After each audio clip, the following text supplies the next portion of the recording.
Jitahidi kujionyesha ya kwamba umekubaliwa na Mungu.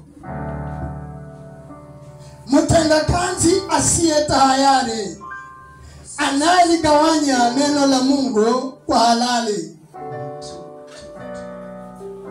Yakatae maswali ya upumbavu. Fanya kazi ya mwinjilisti. Hubiri Injili kwa wakati ambao unafaa, kwa wakati ambao haufai. Fundisha, karipia, kemea na uvumilivu wote. Vumilia mateso kama askari mwema.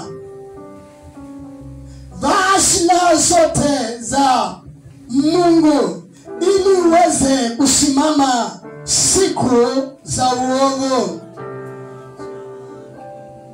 Bwana na upatie ujasiri ili unene ukweli wote.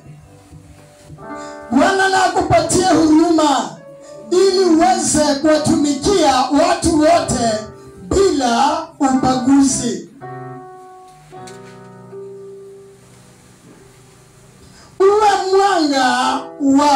Uwe mwanga katika kizazi cha karne ya 21 katika kanisa na katika jamii.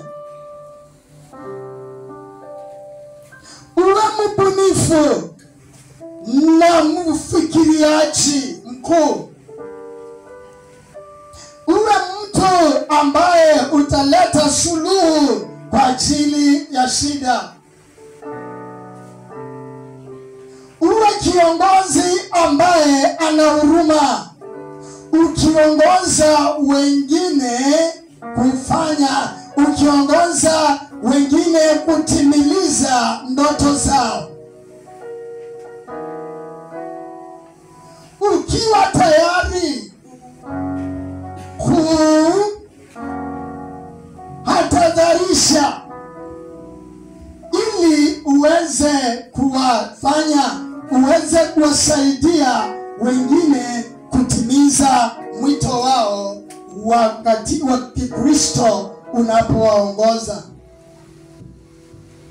Utabaki katika mioyo yetu unapotimiza huduma ambayo Mungu amekupatia mbele zake na mbele ya wanadamu, katika jina la Baba na Mwana na Roho Mtakatifu. Bwana Yesu asifiwe.